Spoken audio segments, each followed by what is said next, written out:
Dr. Sutomo, seorang pahlawan nasional yang lahir pada 30 Juli 1888 di Nganjuk. Tentu, Dr. Sutomo berkontribusi besar dalam menumbuhkan semangat nasionalisme di Indonesia. Dr. Sutomo ini ditugaskan dan pada saat itu ada wabah yang namanya PES. Jadi PES ini penyakit kulit.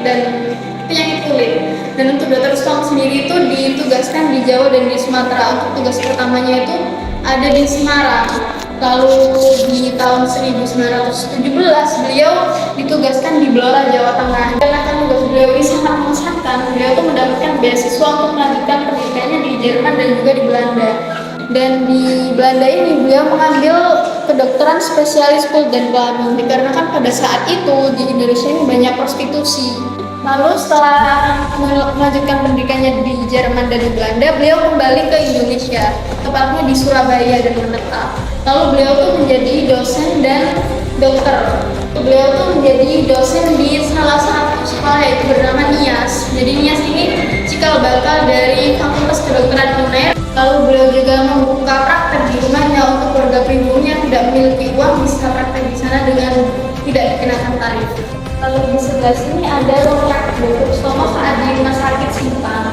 Jadi beliau kan mengambil spesialis kulit dan kelamin. Untuk kursinya sendiri ini digunakan untuk pasien yang memiliki sakit kelamin. Lalu untuk tabung infus dulu tuh masih menggunakan botol kaca, jadi bisa digunakan berulang kali.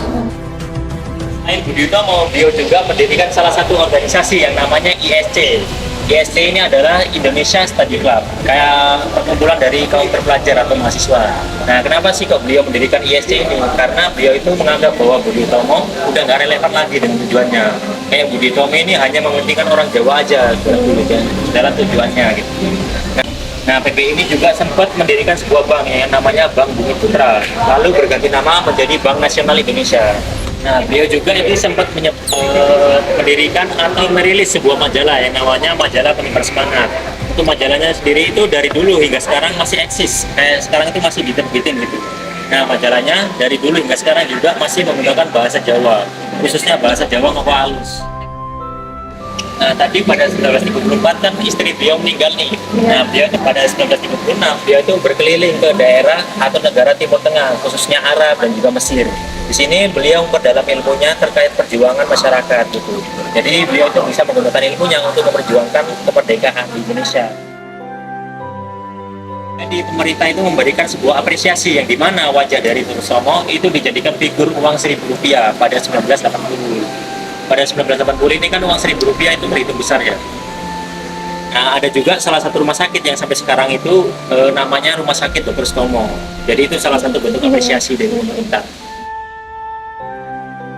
Nah, kenapa sih kok beliau itu dimakamin di sini, bukan di makam pahlawan nasional? Itu dikarenakan saat beliau sebelum meninggal itu sempat berwasiat nih, kalau beliau itu ingin dimakamin di sini. Ini karena ingin dekat dengan rakyat.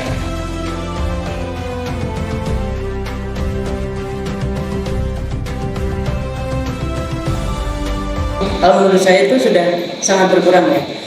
Karena apa? Karena mungkin termakan oleh zaman juga dan juga kurangnya perhatian para pemuda zaman sekarang untuk mengenal sosok para pahlawan yang ada di Surabaya khususnya. Oke, kalau dari menurut aku sendiri bisa dilihat dari teman-teman muda yang sekarang ada di museum ini tuh, menurut saya itu sudah cukup menunjukkan sifat nasionalisme yang ada di jiwa anak-anak muda sekarang ya, dengan mempelajari sejarah-sejarah ini juga termasuk merupakan salah satu jiwa nasionalisme yang masih ada di dalam jiwa setiap mahasiswa atau anak-anak muda zaman sekarang.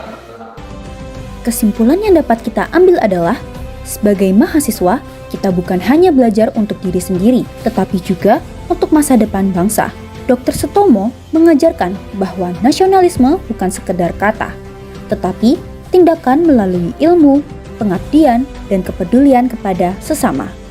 Mari kita lanjutkan perjuangan beliau dengan menjadi generasi yang berprestasi dan bangga pada Indonesia.